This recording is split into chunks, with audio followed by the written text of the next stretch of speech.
Hello, everyone. Ashley Stamatinas here. I have a very special treat for you today. I am so excited to introduce you to Suzy Miller. Welcome, Suzy. Thank you for having me.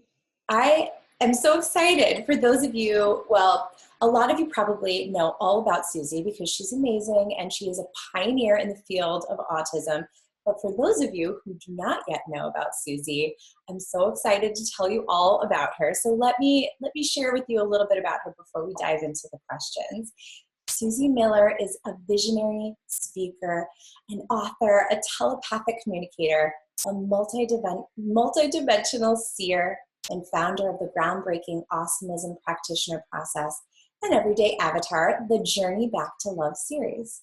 A former pediatric speech language pathologist with a master's degree in education, Suzy pioneered a shift in the perception of autism from an individual disorder to a collective revolution in human consciousness and has been playing in the field of leading edge consciousness ever since. She actually twice collaborated with Dr. William Tiller, Professor Emeritus, Stanford University, and he's also a featured physicist in the movie What the Bleep. Maybe some of you have seen that as well. Awesome movie. A lifelong student of consciousness, Suzy has personally facilitated the growth and mastery of hundreds of Awesomism practitioners and thousands of private clients worldwide. So I also want to pull up this book here you saw me just bring up for a moment. I'm so excited for any of you who are looking for some reading. I highly, highly recommend this book. This is Suzy's book, Awesomism. I read it and I love this book, and you should all go grab a copy right away. So this is so amazing. Here's what it looks like so you know what to look for. So welcome again, Suzy. So glad you're here. Thank you for having me. It's great. Awesome. So I would really like to kind of start from the beginning, actually, the beginning of this specific journey of working with amazing kids with autism, which, is just right to my heart. I would like to ask you, so I know that you started out as a speech language pathologist and you were not initially focused on working with kids with autism. So would you please tell everyone just a little bit about or not even just a little, tell as much as you'd like. I would love to hear about your experience of meeting Riley and how everything changed right after that meeting. Yeah, so I was definitely a pretty focused speech language pathologist, private practice in the state of Maine. So kind of had a educational bent, a scientific bent to me. And in '99, I had a new child on my caseload, Riley, that you mentioned. And at that time, there weren't all that many kids diagnosed with autism. So he was not only a new kid on my caseload, but he was also a new diagnosis for me.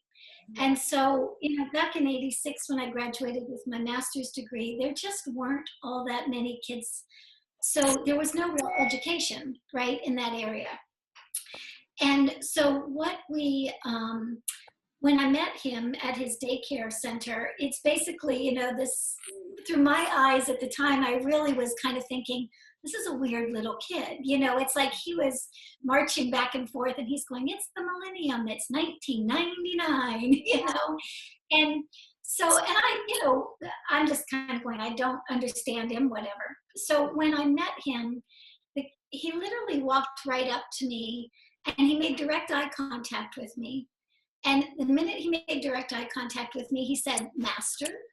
Mm-hmm. And when he said "master," I don't know what happened, but there was some visceral sensation that ran through my body. Mm-hmm. So I took him to the back of the daycare center to work with him. Mm-hmm. And when we got back there, I closed the door. I sat in front of the door thinking I was just going to give him some time to get acclimated to me, but me some time to get acclimated to him too. Yeah. And he was still walking around saying, it's the millennium, it's 1999. And then all of a sudden, I was just watching him walk around the room, and little 4-year-old boy, brown hair, little brown eyes, beautiful. And he was, all of a sudden, I saw the best way I can describe it is a light body version of him floating above his physical body. So physical body, light body. Mm-hmm. There was a little tail off of his light body foot that went in the top of his head and dipped right down into his chest. And I'm a speech language pathologist, so I'm thinking, what the heck am I seeing? What is this, right? And about the time I said to myself, you know, in my own head, what is this? What am I seeing? I heard this little boy's voice in my head say, that's my light body. You're here to put my light body back into my physical body. Yeah. And I had no idea what he meant. I had no idea why he called me master. But I knew in that moment that my life had changed. I was so clear that that was a pretty profound moment. And he basically took me through a year-long process where he would come to me in dreams, he would come to me telepathically or through bilocation, and he would tell me exactly what to do to help him integrate. Right. And at the end of that year, he basically was verbally communicating and doing all kinds of things. He would, and so once that started, every kid on my caseload started to become somebody diagnosed with autism. Oh my gosh, I didn't know that. And they were all telepathically communicating. They were all telling me what to do in order to support them. So, yeah, it was a crazy beginning. Definitely a crazy beginning. And I find that with so many of the children on the autism spectrum that I meet even now, they do need their light body to integrate, and it's often very uncomfortable in the beginning stages of their life. And I'm wondering from you, what is that about? Can you talk a little bit about, what sort of what awareness we can have about why when they first come in, they don't necessarily have their light body integrated, and sometimes it takes 3 or 4 years even, right? Well, sometimes it takes a lifetime. Sometimes it never gets fully integrated. Mm-hmm. But, from what I've learned from the kids and what my experience has taught me is that we basically have a bunch of souls that started coming in like late 1980s, early 1990s. Yes. And these souls were of a different vibrational frequency, I guess is the best way to say it. Mm-hmm. And the frequency that they were bringing at that time was very much a mismatch for the density of a physical human form. So we had kids that, like you say, in many ways, they were not able to integrate at all. They were taking years to integrate. Yeah. Instead of like a child that born at, in my generation, or maybe even in your generation, were, we pretty much, we were birthed and we were here. It might have taken us a year to kind of get where, okay, I'm in the body. Mm-hmm. These kids are taking, like you say, 4, 5, 6 years to come into the body, if they fully come into the body at all. Yes. And many of them are choosing, especially some of the ones that were born earlier, 1980s, that group. A lot of those souls literally chose to stay more connected to what I would say their higher dimensional realities than to come and integrate into this one. Mm-hmm, absolutely. So since you brought up other dimensions, I would love if you could talk a little bit about, I think it's so fascinating how some of these children, and maybe most, you'll have to let me know, but they stay connected to those other dimensions. And sometimes they're in both places at once, getting information from there. And sometimes it can be confusing. We look at them and we think they're distant and they're off, but they're actually in multiple places at once. Can you talk a little bit about that? Yeah, absolutely. And it does take, especially a parent who's doesn't have multidimensional awareness themselves. Mm-hmm. You know, they have a child, and all of a sudden you've got this individual who is functioning in very different ways. I mean, they're talking to things that aren't there, they're seeing things that aren't there, you know, as far as the parent's perspective is concerned.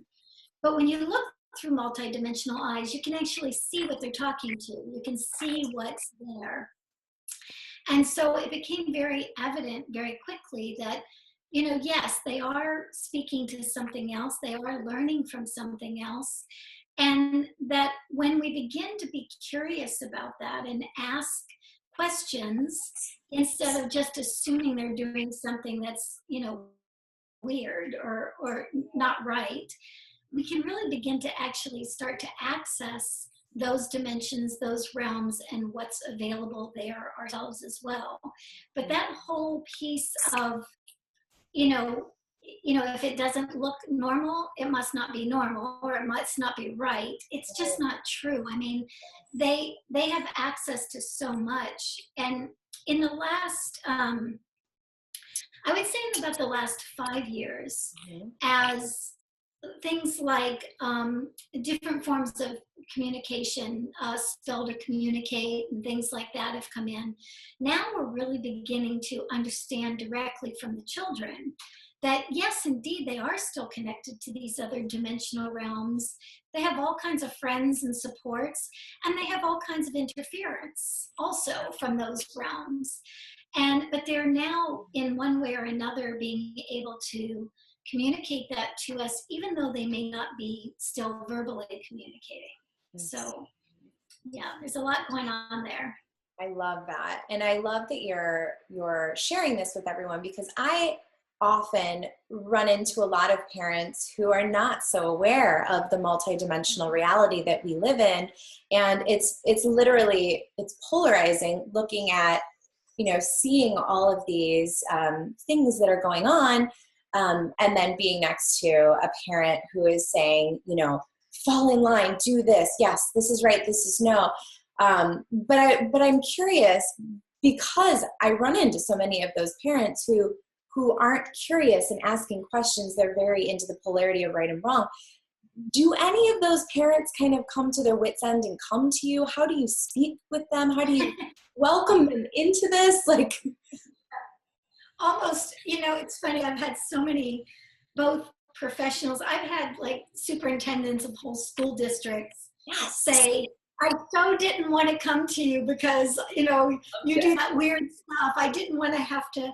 I remember having one director of a school come to me, and they said, you know, we've got like 20-30% of our population is now either ADD, ADHD, or autistic. Yes. She said, what are we going to do? And I said, well, wait till it goes just over 50%. And then, you know, you'll be good as gold, because now you'll have to be responding to this population. At 20%, 30%, you can still pretend like they're just different from the other kids. But pretty soon, they're going to be the majority instead of the minority. Mm-hmm. And so at that stage of the game, you know, we're really forced to change our consciousness. We're really forced to change the way we interact with these souls, with these children. So, absolutely. One of the things I've heard you say before is that they're here to tip the vibrational frequency of humanity. And so, can you elaborate a little bit more on that? Because I love hearing about that. Yeah, so when, you know, one of the first things, of course, once I became telepathic myself and I was able to see multidimensionally, I would ask Riley especially all these questions. And, you know, I would ask him, you know, why are there so many of you here now? You know, why are so many kids diagnosed with autism? And, you know, we can look at just the environmental factors, you know, we can look at vaccines and things like that, which has a part to play in all of this. But he basically said that, you know, we were a very patriarchal oriented humanity, you know, very linear oriented humanity with male energy kind of not just in males, not just Right. in men, but male energy kind of running the show. And that humanity really got to the place where, consciously or unconsciously, we started calling out for new experiences. We started calling out at a soul level for a new population that might help us shift this. Mm. And so we had all of these highly intuitive, typically boys, Yep. come in. So we've got, you know, all of these children, mainly boys, like I say, coming in, but they were still aware of their multidimensionality. They were still aware of that more intuitive, psychic kind of uh, aspect of themselves. Mm-hmm. So that in and of itself had a tendency to kind of tip the scales. Mm-hmm. But they were also a population that what I heard from Riley was a lot of these souls have not been here since about the time of Lemuria. And when you think about that, at the time of Lemuria, we had light bodies. We didn't even have physical dense bodies. So here we have all these souls now incarnating that are able to, the fact that they're even able to be here, quite frankly, blows my mind. Yes. You know? Yeah. What were they doing in that whole in-between space? Well, yeah. Period. This is where if people are going to disagree with my point of view, this is where they disagree with it. Okay. So sorry, I went right there. Sorry about that. Yeah, no, this is great. I love addressing it. So one of the things that I had, you know, you asked what happened between Lemuria and now, Yes. and where were these souls? What was happening to them, right? So some of these souls incarnated on Earth in this reality, but not necessarily having human incarnation. They may have been guides to others.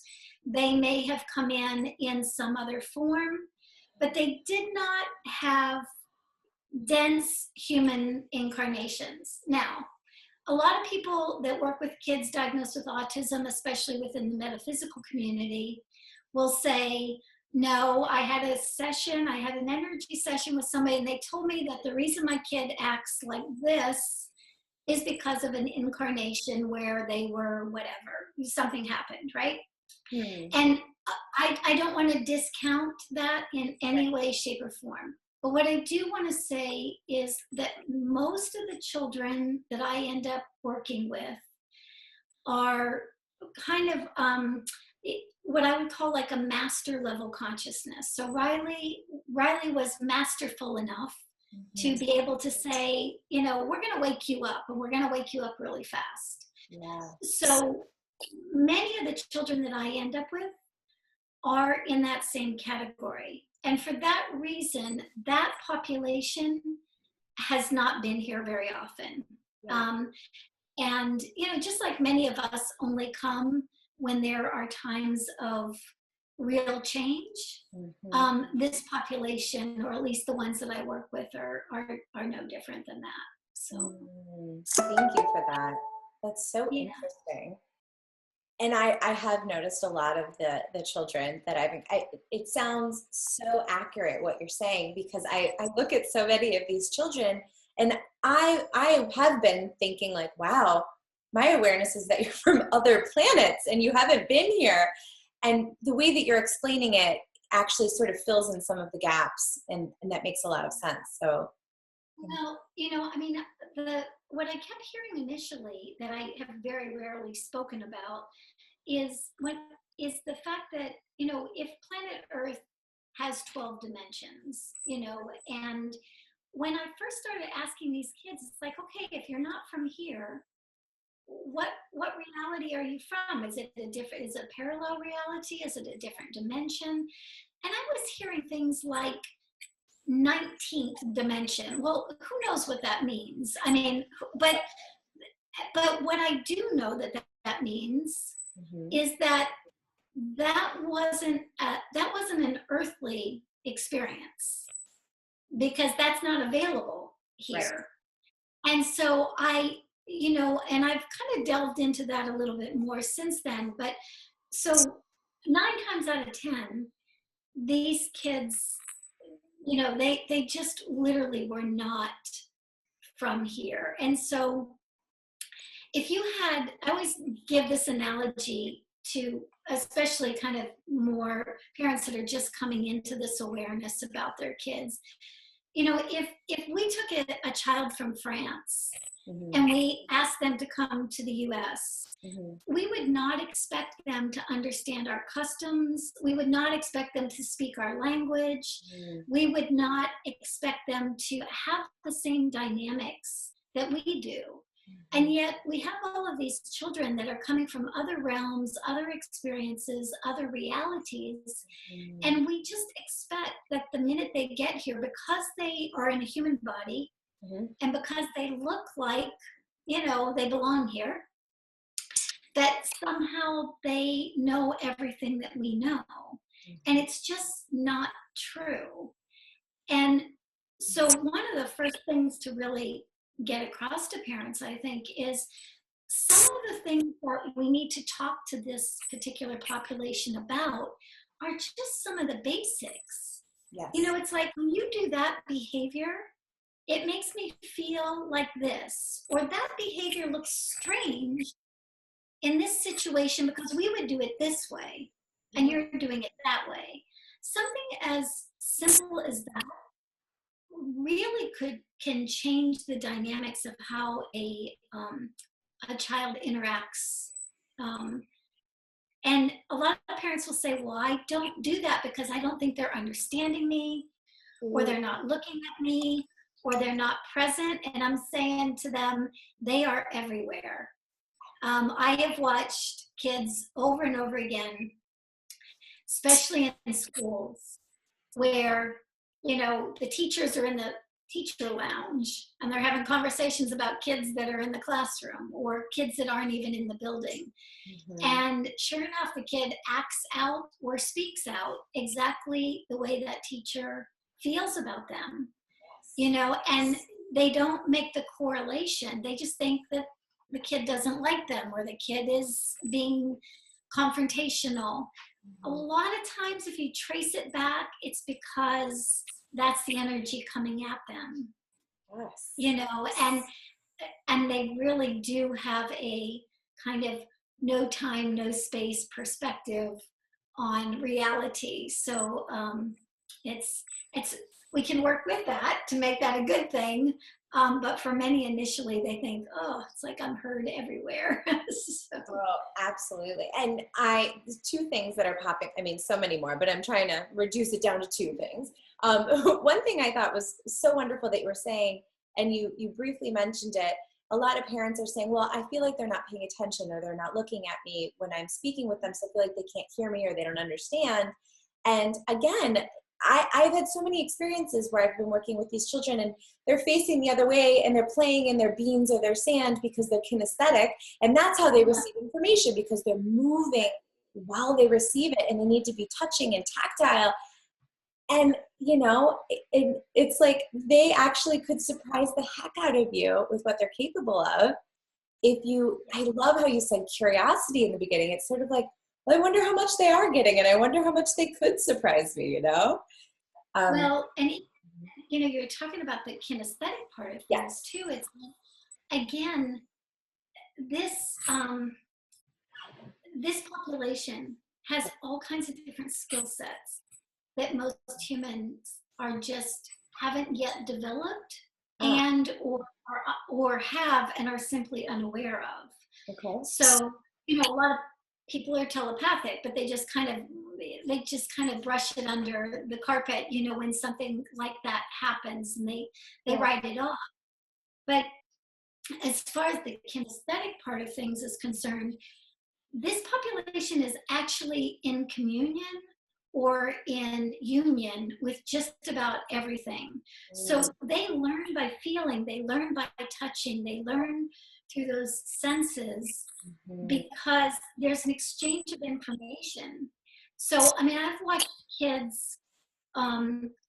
kids play with water. let's say. You know, they love the water table, they love splashing. And if they'll splash. There was a picture I saw once. There was a kid diagnosed with autism. He's throwing the water up in the air, and he's at a farm, right? And he's not playing at the farm. He doesn't want to ride the horses. He doesn't want to be in the garden, right?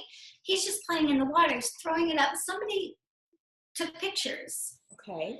And he throws it up, and what is the picture but a horse in the water?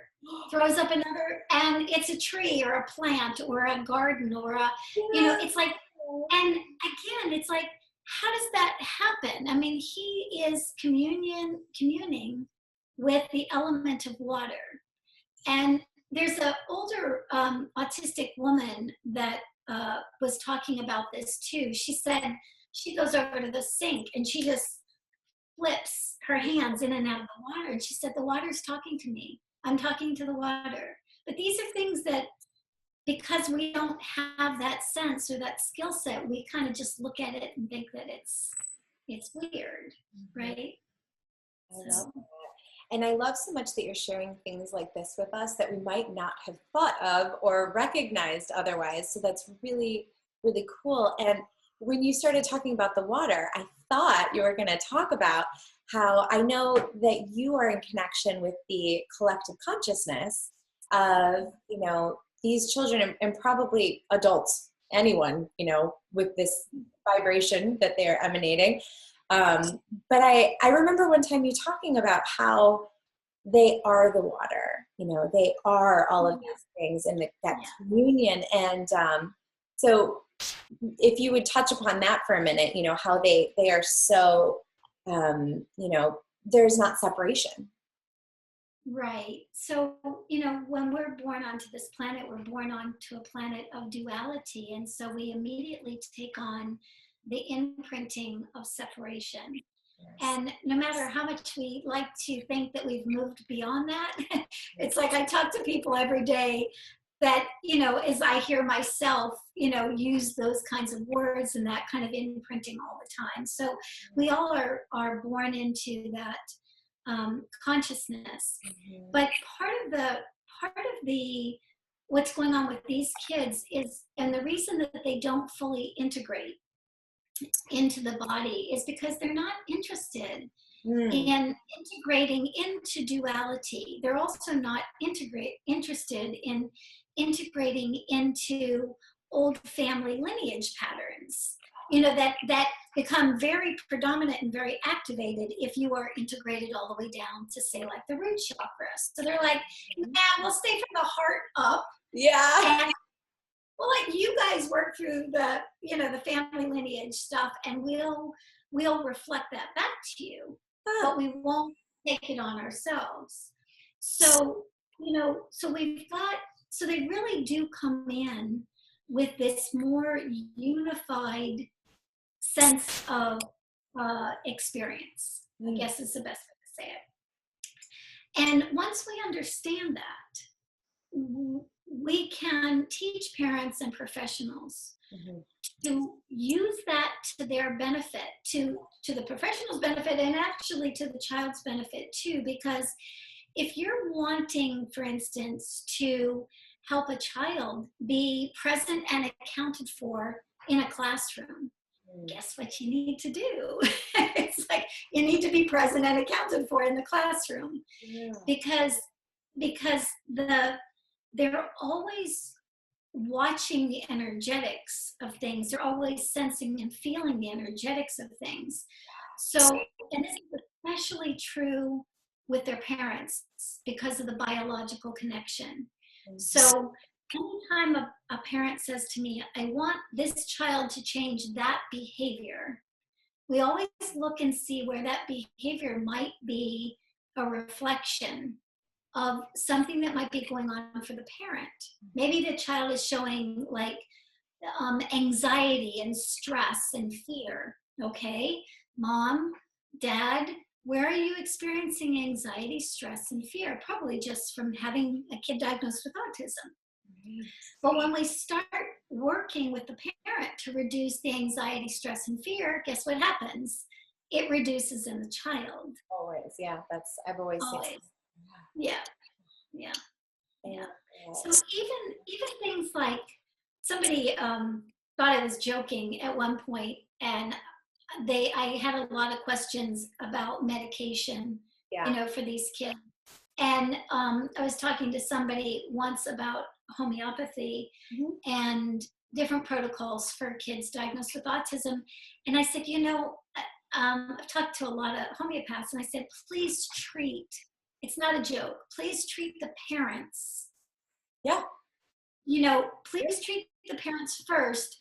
See if there's any response or reaction to treating the parent, and then incrementally add something for the child, whatever is the residual energy that needs to be processed.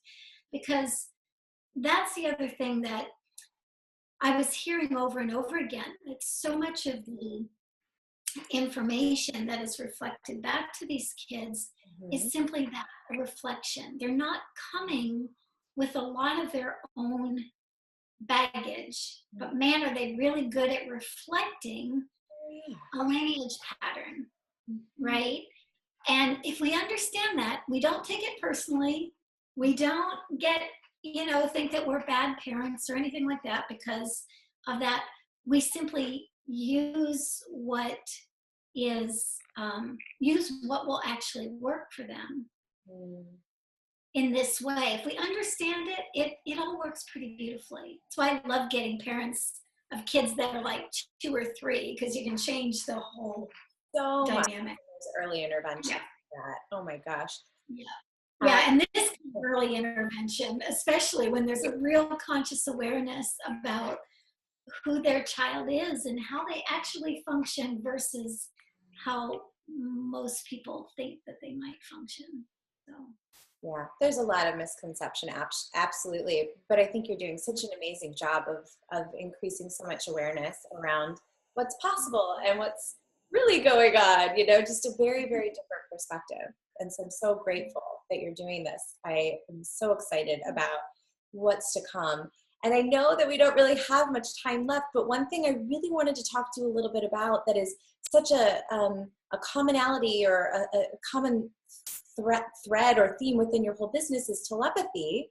And I know that you're teaching so many practitioners to work with children. And can you just talk a little bit about that and how much change that's creating by sending people out there who can offer this support to parents or caretakers or therapists or teachers or whatever it is?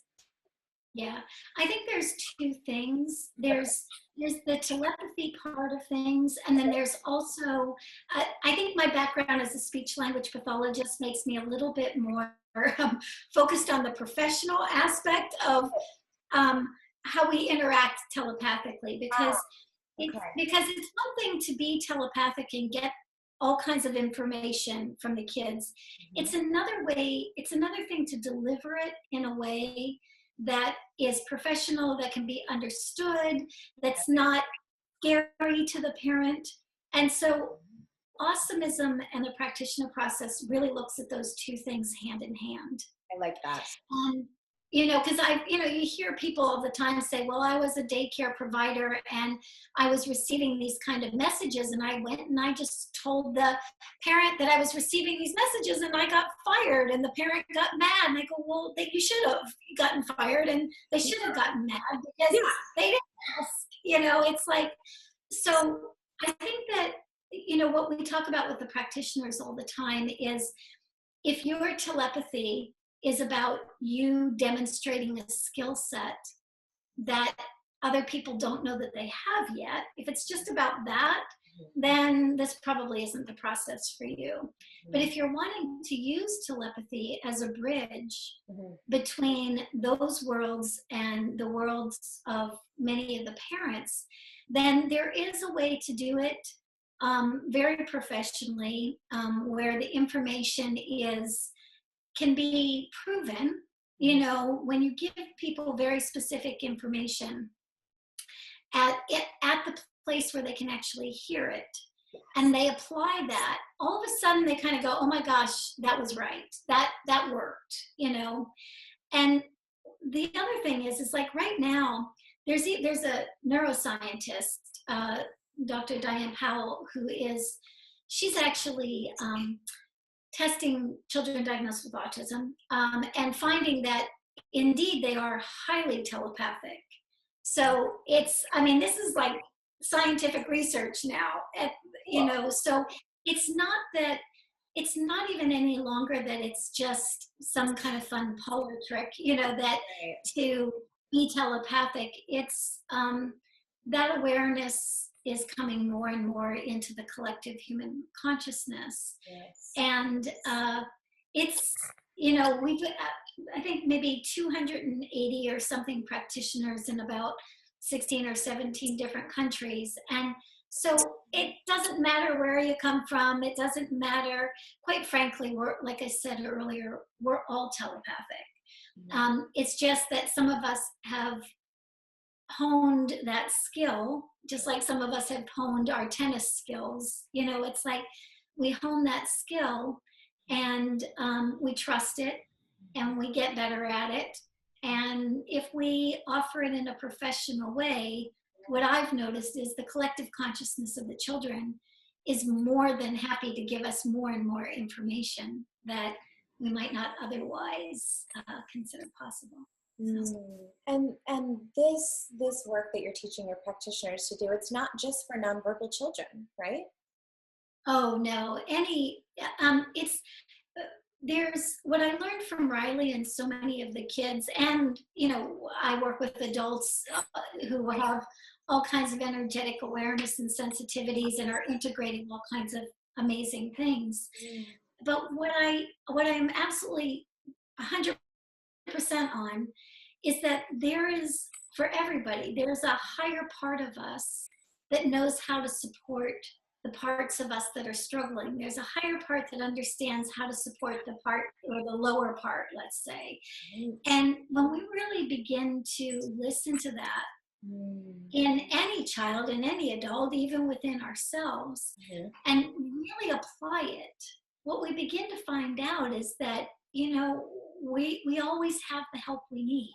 We always have the support we need. It's right within us, And so this telepathy has a way of, at least initially, kind of bridging that gap for somebody who doesn't believe that they're being supported, or maybe even feels like they're punished, and it's just not true. I mean, we always do have the support we're looking for. We just have to look for it within ourselves, or within the higher consciousness of the kids. Yes. Yeah, I just use the word hopeful. I mean, that message of what's possible just feels so hopeful for parents, for, teachers, therapists, caretakers, everybody, on such a spectrum of what they are, dealing with, what's in front of them, whatever situation that is. It's so hopeful. I love that. So all of you who are listening, I don't know if you're as drawn into this as I am, because I have a million other things I want to learn. So I'm definitely going to go on Suzy's website and, consume content, whatever is there. So Suzy, would you please tell the listeners a little bit more about how to get in touch with you and whatever the next steps might be for Yeah, absolutely. So SuzyMiller.com, and I'm Suzy. So at SuzyMiller.com, you can mail me at Suzy@SuzyMiller.com. When you go to the website, a couple things that are there right now that are pretty accessible. There's a 30-day of Awesomeism, which is a free offering. There is monthly energy sessions where I actually support people in integrating all kinds of different things. And we have the Awesomeism practitioner process now actually as an online classroom. So people can take it wherever they want, whatever time they want. It's really beautifully set out, and it has a lot of the information that came since the book. So even if you buy the Awesomeism, the book, there's so much more. And so it really, thank you. It Ta-da. Yeah. It really gives an opportunity to, fill in some of the information that was in the book and take it that much further into really practical application. So I like that so much. The practical application, I think, is so important because people are looking for those tools that they can apply right away and start to see some change, and then they can keep going deeper and deeper into that. So I love that you're offering such practical and professional ways of implementing thank you. these tools. I like that very much. That's important to me as well. So I hope that all of you will continue to take the next steps with Suzy and take her up on all of these amazing things that she has just listed for you. And of course, as you know, I will include all of the links that she has mentioned below this interview so that you can easily click on them and check everything out. So also please be sure to subscribe to the series and get involved in the conversation. And please leave comments for us. Both of us would love to get back to you and hear your feedback, what you're interested in, what other questions you have. That would be really wonderful. And thank you all for joining us. And a huge thank you to Suzy. Thank you so much for joining me today. Thanks for having me. It was wonderful. Bye, everyone. We'll see you on the next video.